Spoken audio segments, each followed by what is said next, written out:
ጓል ትረኽቦ ኣብ ሓቂ ዝተመርኮሰት ትርኻ መበል 16 ክፋል ወትሩ ረቡዕ ጸሓፍን ተራኽን መምህር ደሴ ገብረ ኪዳን ወዲ ሕቡር ዝኸበርኩምን ዝኸበርከንን ተኸታተልቲ ናይዛ ትርኻ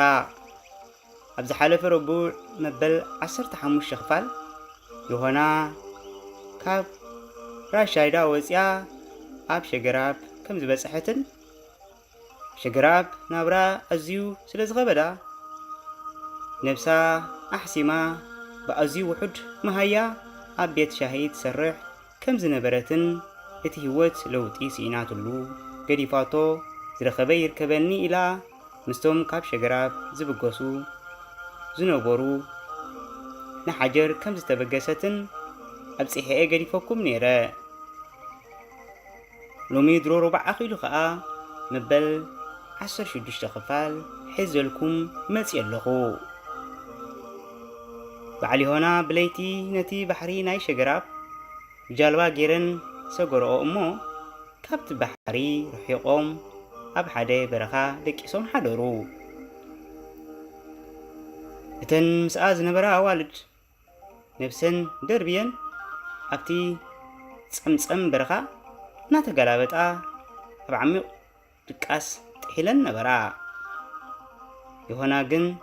ሙሉእ ለይቲ ዓይና ሰለም ከየበለት መሬት ከብዳ ኣድጊ ኮነታ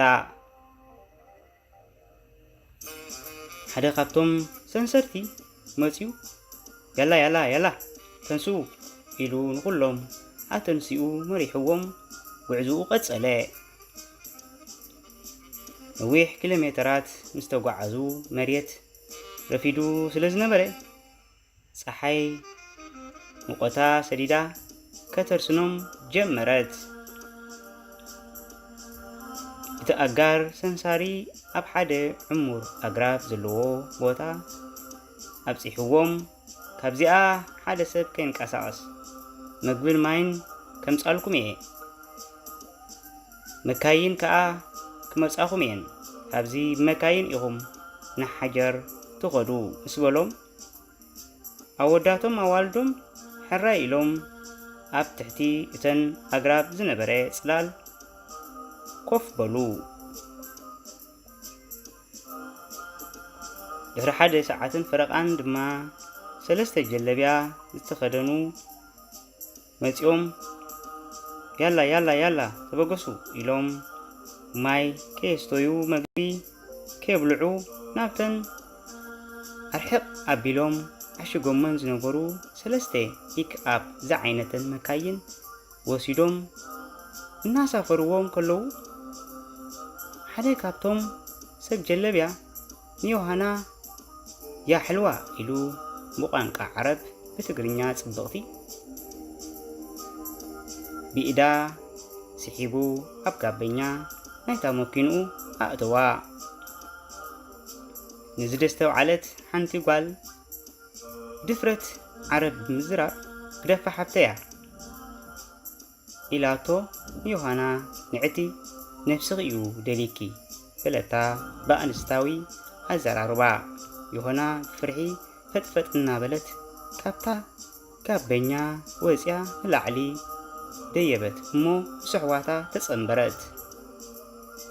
መካይን እናተመራርሓ ብፍጥነት ንሓጀር ይውንጨፋ ነበራ መሬት ከዓ ምስቲ ዝነበረ ፀሓይን ንፋስን ተዳማሚሩ ዕምቡራ ገበርኦ ልዕሊ ንቡር ፍጥነተን እናወሰኻ ከዓ መንገደን ሓፂረን ኣብታ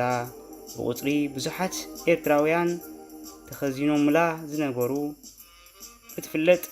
ሓጀር ትበሃል ዓዲ ናይ ሱዳን ቀልጢፈን በፅሓ ዝኸበርኩምን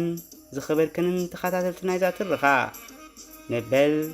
16 ክፋል ነዚ ትመስል ኣብዚ እውን ትውድእ ከምቲ ልሙድ ሕቶ ርእይቶ ኮመንት ሳብስክራይብ ሼር ካብኣኹም ክጽበአ ሓገዝኩም የድልየኒዩ ብሓገዝኩም ስለዝስን ስለዝዓብን ሓገዝኩም ክጽበአ لومي أبز خحدكم أبز مسؤسومن مبل 17 خفال حزلكم كساب مسء سناي سسنايو